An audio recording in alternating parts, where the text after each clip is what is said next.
cumprimento os irmãos desta amada, linda e abençoadíssima igreja com a paz do Senhor. Quero agradecer e externar nossas congratulações sinceras ao pastor dessa igreja, pastor Ismael, servo do Senhor, que nos confiabilizou a grande oportunidade de estarmos aqui.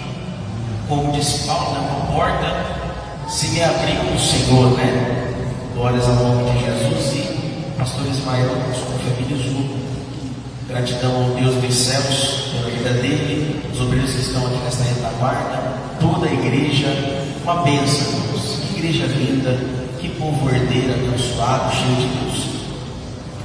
Agradecer a Deus pela vida dessa mulher abençoada que está ali, né? Que sempre me acompanha, minha esposa, Tainá. Eu nunca faço isso, mas eu queria pedir para vocês colocarem de pé. Vocês colocam de pé dela.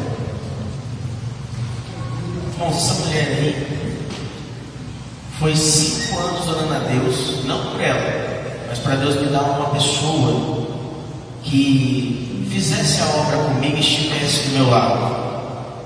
E Deus me presenteou com essa mulher, irmãos. Faz 5 anos que nós estamos casados, para alguns pode ser pouco, mas a gente nunca ficou um dia sem conversar, porque a gente brigou, porque um se desentendeu com o outro. Tem os desentendimentos com o casal, mas até hoje a gente nunca ficou um dia sem se falar, porque desentendeu, ele falou alguma coisa que não gostou. Então esses 5 anos eu tenho propriedade para dizer que foram debaixo, tem sido debaixo da bênção do Senhor. Amém? Te amo. Deixa eu abençoar. Pois bem, queridos, quantos disseram a Bíblia Sagrada? E podemos abri-la, o Evangelho segundo escreveu o evangelista Mateus.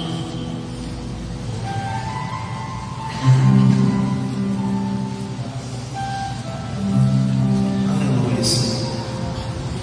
Estou totalmente dirigido, irmãos, totalmente conduzido pelo Espírito Santo de Deus. Glórias ao nome de Jesus. Sim, nós não fazemos nada.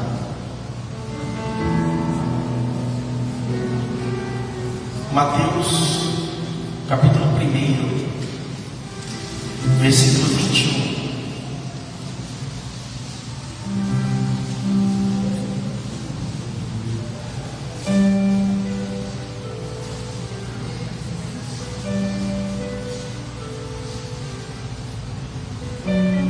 Os irmãos encontraram de amém?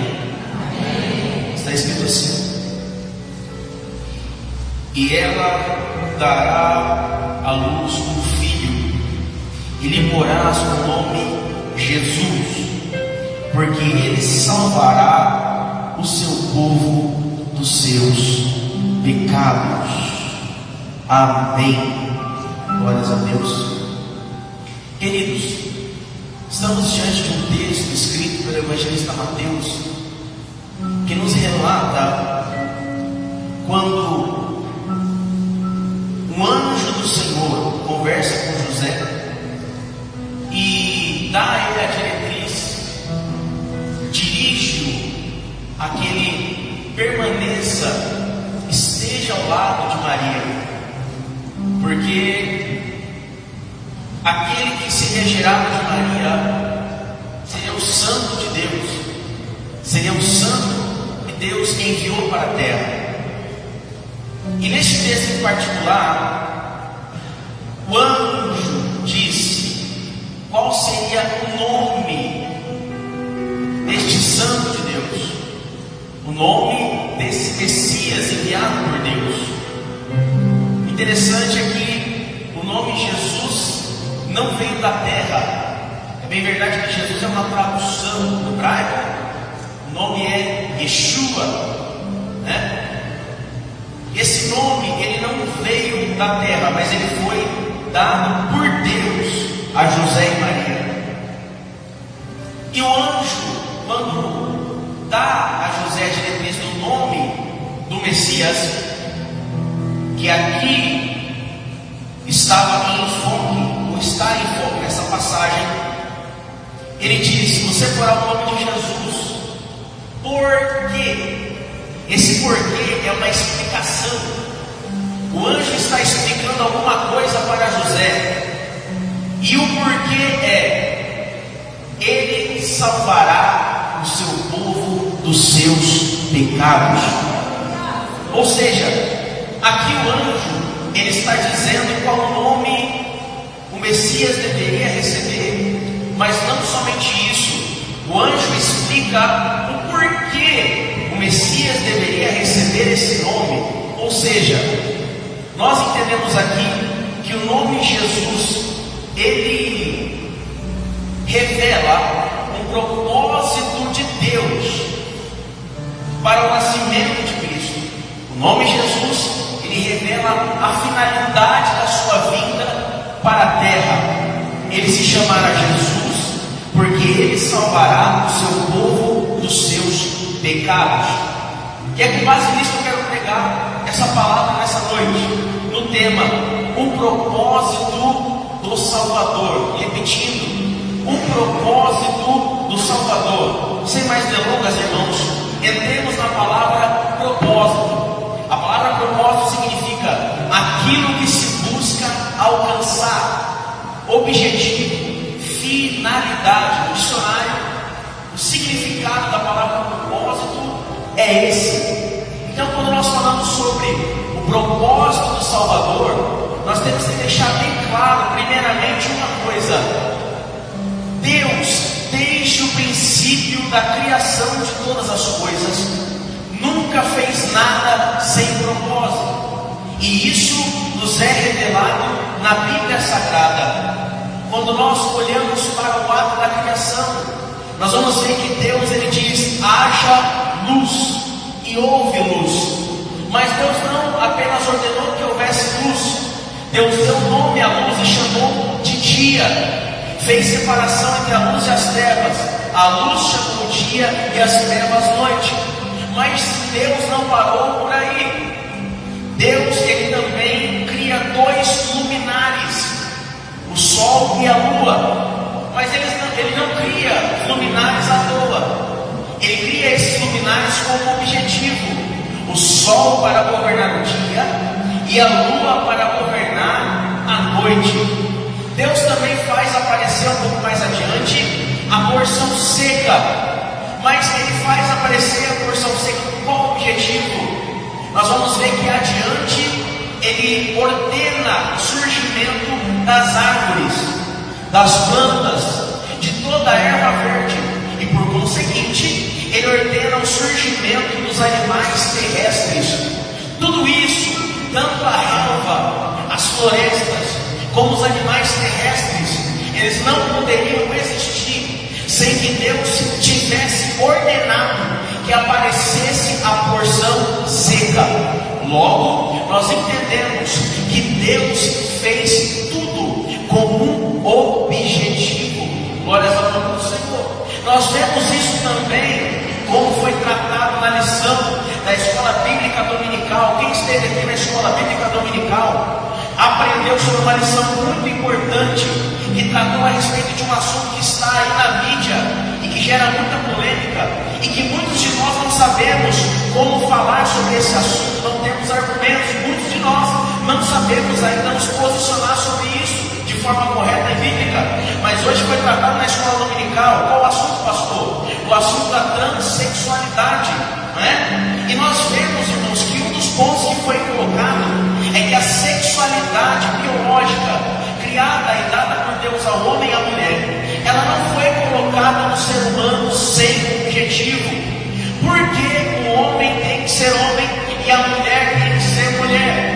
Colocando melhor, porque o homem é homem e a mulher é mulher. Homem com genitália de homem, mulher com genitália de mulher. Por quê? Porque o objetivo de Deus ter feito assim foi o da procriação, para que se perpetuasse a espécie. Seria impossível haver procriação se não houvesse fecundação, e é impossível haver fecundação em um relacionamento homossexual, homoafetivo. Só é possível haver fecundação através do relacionamento de um homem e de uma mulher. Logo, a sexualidade biológica não foi dada ao ser humano sem propósito. Então nós estamos vendo aqui que Deus não faz nada sem propósito. Continuando, a cruz tinha um propósito. Já que nós estamos abordando a vida do Messias, nós vemos que um símbolo ligado a Jesus é a cruz.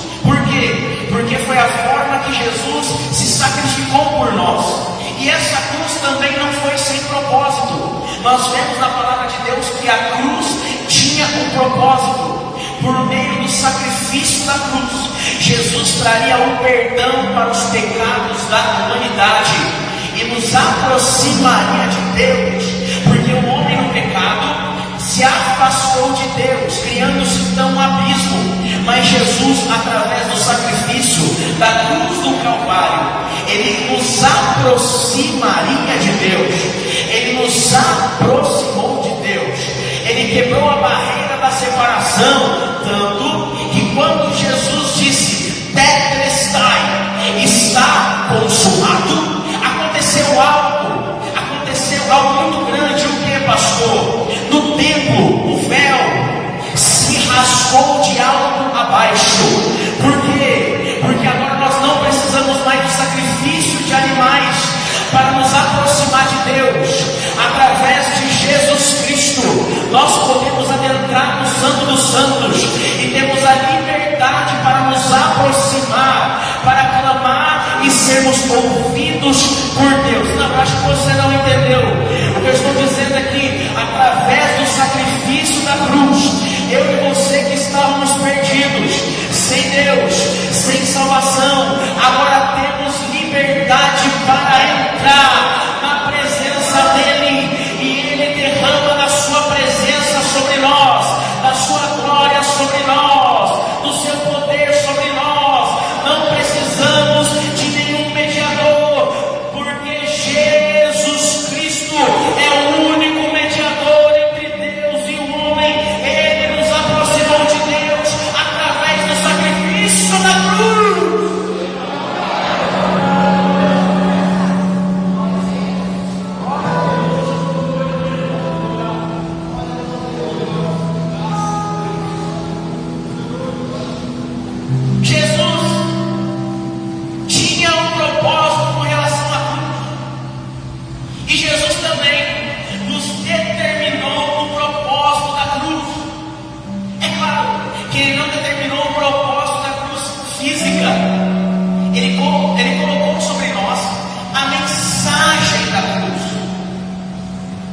E nós encontramos essa mensagem, irmãos,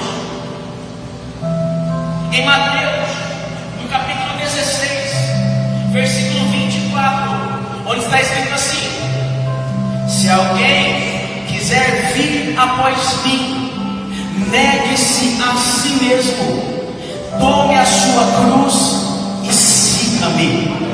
O interessante, queridos, é que a cruz, ela é um símbolo que é aceito por muita gente. A cruz, nós vemos ela presente nos hospitais. Quando nós chegamos em uma santa casa, em um hospital, em uma unidade de pronto atendimento, pronto-socorro, nós vemos muitas vezes uma cruz na parede. Quando nós entramos no ambulatório, no consultório médico, nós vemos uma cruz na parede, ou um quadro de Jesus crucificado, ou um quadro de uma cruz, uma ilustração de uma cruz. Muitas pessoas carregam cruzes no pescoço, muitas pessoas carregam uma cruz em cima da Bíblia. Então a cruz é um símbolo aceito por muitas pessoas. Por quê? Porque a cruz fala de alguém que se sacrificou por nós, ou seja, o Messias que se deu em sacrifício por nós, que não merecíamos esse sacrifício, um sacrifício de perdão, um sacrifício de salvação. Porém, quando nós tiramos a cruz de ser meramente um símbolo e explicamos o seu significado, ela se torna ofensiva para muitas pessoas. Por quê? Porque a cruz, ela não só nos dá uma mensagem de que tem alguém poderoso para nos salvar, para nos dar vida, para nos perdoar. A cruz, ela nos ensina que o caminho para que nós tenhamos essa vida é sim andar nesse caminho, nós temos que negar a nós mesmos. A cruz, ela se torna uma ofensa para muitas pessoas, porque através da cruz nós temos o entendimento de que nós não somos bons. Por originalidade nós somos pecadores, e como pecadores nós somos inclinados a atender aos desejos da nossa natureza humana, e portanto nós não conseguimos fazer o bem sem a palavra de Deus, sem a presença do Espírito Santo em nossa vida. É por isso que muita gente se ofende com a cruz, porque a cruz ela não nos dá uma sugestão, a cruz ela nos propõe uma mudança de vida, uma mudança de rota, uma mudança de mentalidade, uma mudança de obras, uma mudança de imaginação. A cruz ela confronta diretamente o mal que atua na mente e no coração do ser humano. Qual é esse mal, pastor? A tendência humana, da natureza humana, a atender os desejos da carne. Ei, eu quero dizer uma coisa: o pensamento que está em você não é bom sem Jesus. A motivação que está em você não é boa sem Jesus. Você pode achar que você conhece o caminho, você pode achar que você conhece a rota, você pode achar que pela força do seu braço você consegue ser santo, mas não. Sem a cruz, sem renúncia, nós não conseguimos agradar a Deus, nós não conseguimos nos aproximar de Deus. Os nossos pensamentos são ruins, a nossa mentalidade é má. Sem a cruz de Jesus, sem a renúncia, nós não conseguimos ser aprovados por Deus.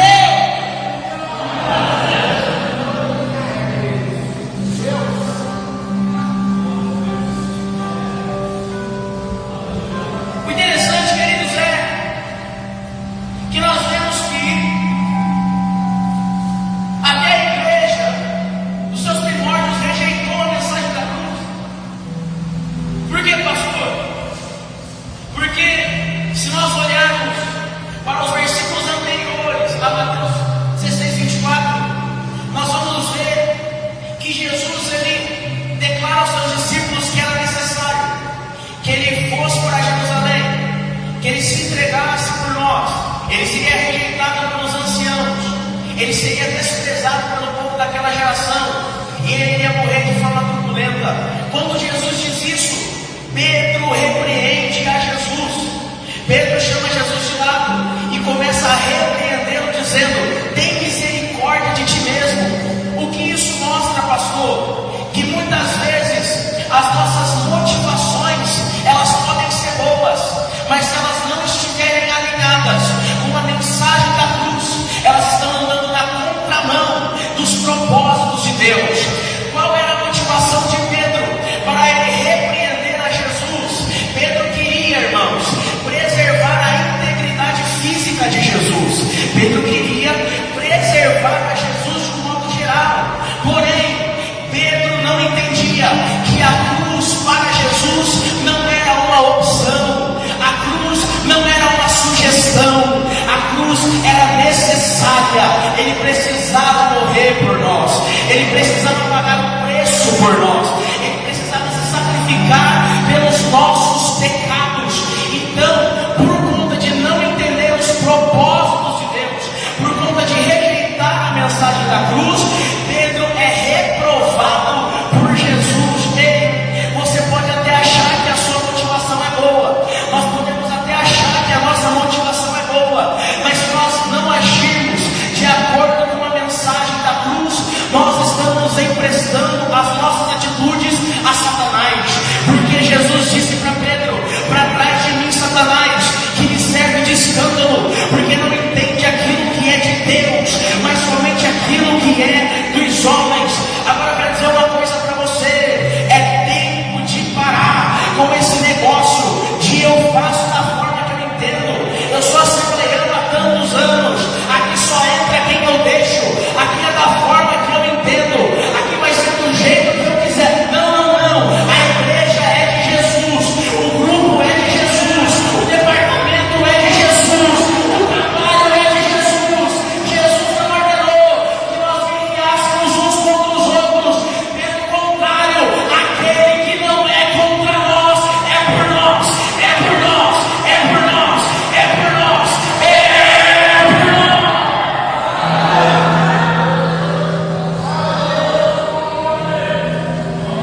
Ah, meu Deus, eu sinto a presença de Deus aqui neste lugar.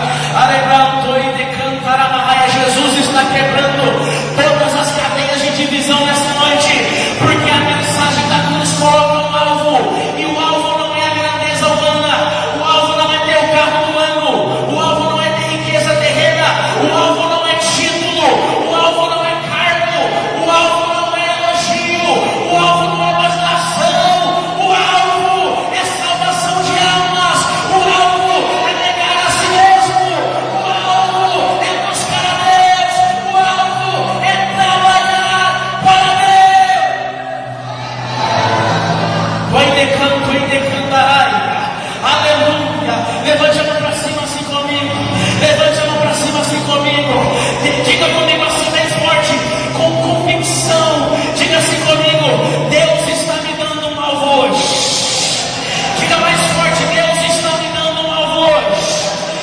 Jesus está te dando um propósito que é maior do que a tua vida financeira, é maior do que a tua promoção no teu trabalho, é maior do que o cargo que você busca, é maior do que o reconhecimento que você procura.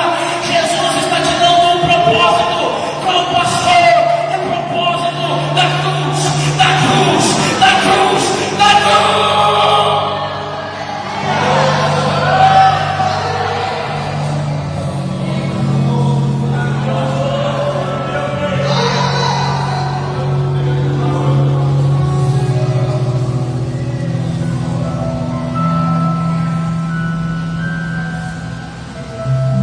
Por que é importante nós fixarmos o propósito da cruz, pastor? Se Pedro não tivesse rejeitado a mensagem da cruz, Pedro teria sido de grande utilidade para Jesus. Pedro havia acabado de receber uma palavra boa do mestre. Pedro falaria: não, Senhor, desista disso, tem misericórdia de ti mesmo. Pelo contrário, Pedro abraçaria Jesus. Imagina que cena bonita seria. Pedro abraçaria, agarraria Jesus, dizia: mestre, eu estou contigo.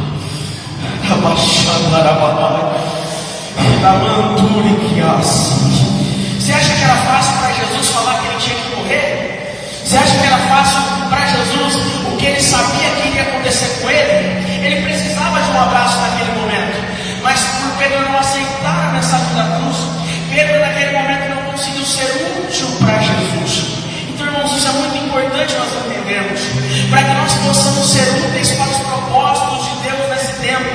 Nós temos que entender essa mensagem do negar a si mesmo, do deixar as nossas vontades, do abandonar as nossas próprias ideias e nos apegarmos à palavra de Deus, nos apegarmos ao Evangelho de Jesus Cristo.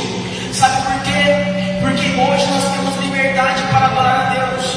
Hoje nós temos liberdade para vir à igreja. Hoje você pode colocar um sapato bonito, um gravata bonito, um vestido bonito e vir à igreja glorificando e adorando. Mas pode ser, irmãos, que nós não tenhamos essa liberdade para sempre. Eu não quero colocar medo nos irmãos aqui, mas todos nós sabemos dos rumos que estão tomando a nossa nação. E eu temo, eu creio que muitos pregadores e muitos pastores temem a mesma coisa, que pode ser que chegue um momento que nós não tenhamos a mesma liberdade para adorar a Deus como nós estamos tendo hoje. E por que é importante nós nos apegarmos ao propósito de Deus, que Deus nos coloca com a mensagem da cruz, pastor? Porque quando nós aceitamos a mensagem da cruz, nós entendemos que a mensagem que nós carregamos é mais importante que qualquer coisa.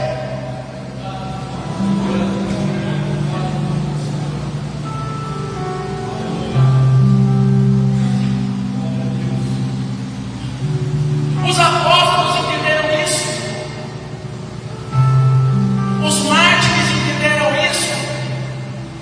Nós somos produto de um sangue de pessoas que negaram a si mesmo até a morte.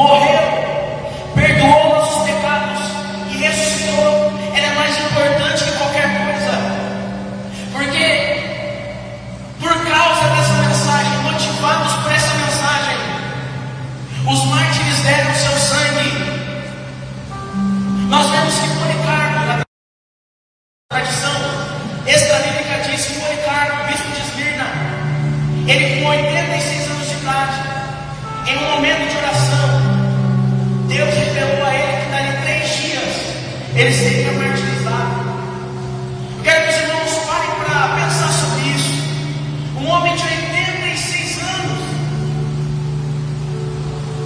3 dias depois desencadeia uma perseguição terrível, e ele é levado para diante de uma fogueira, e os seus algozes insistiam que ele abandonasse o evangelho, que ele negasse a Jesus, mas ele disse com convicção nos olhos e na mente: eu sirvo ao Senhor há 86 anos, e Ele nunca fez mal para mim. Acenda logo essa fogueira, porque esse fogo que você vai acender aí, ele queima por um tempo, mas ele se apaga. Porém existe um fogo que queima pela eternidade. É como se Policarpo estivesse dizendo: e por esse fogo eu não vou passar, porque eu estou indo ao encontro de Jesus. O que você está preparado para renunciar em prol do propósito de Deus? Você está preparado para ser criticado no seu trabalho? Você está preparado para as pessoas virarem as costas para você? Você está preparado para passar pelo isolamento como Jesus passou, como Elias passou, como os profetas passaram? Você está preparado para ser julgado, criticado? Por que isso, pastor? Porque a palavra de Deus, ela nos dá um caminho simples. Aquele que quiser ser amigo do mundo constitui-se inimigo de Deus. Você muitas das vezes pode ir empurrando com a barriga, você muitas das vezes pode ir levando com um sorriso de canto de boca, mas vai ter uma hora que você vai ter que se posicionar. Ou você se posiciona em favor do evangelho, ou você vai aceitar o que as pessoas querem que você aceite, ou você vai aceitar viver um evangelho meia boca, onde você participa das piadas pornográficas, onde você participa de brincadeiras imorais, onde você abre mão dos seus princípios. O mundo não quer que nós façamos a diferença. Porém, se você está disposto a renunciar e tomar a sua cruz, você será alguém levantado por Deus nessa última hora.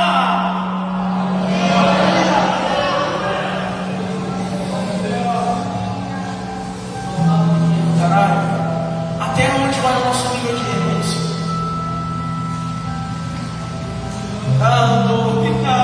Tem gente que está gemendo aqui porque já está entendendo que Deus está dando de direção. Você está no meio de uma situação e o Espírito Santo está te confirmando um posicionamento. Não se venda, não se entregue, não abra mão dos seus princípios. Você não é crente por causa do Belém, por causa do ministério, porque é pastor ou pregador ou cantor ou coisa assim. Você é cristão porque Jesus morreu por você, se entregou por você, pagou o preço de sangue, e isso não tem nada que mude.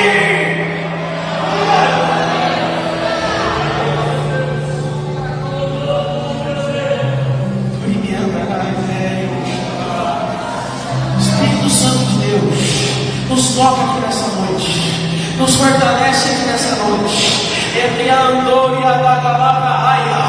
Coloca força nos nossos ombros, para que nós possamos carregar a cruz mais uma milha.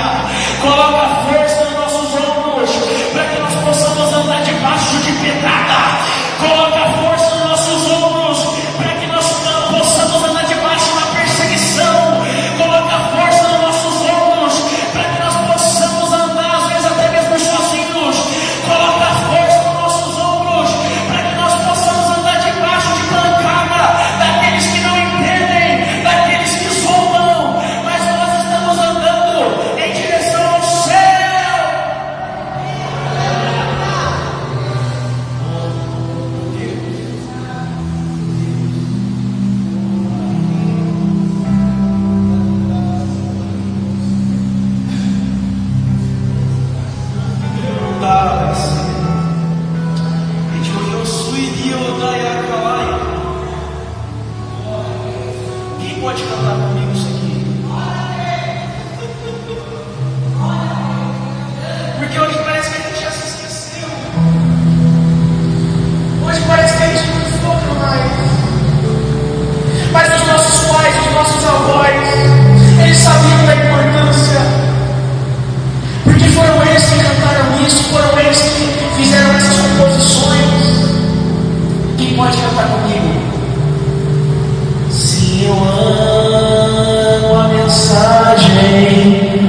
cruz.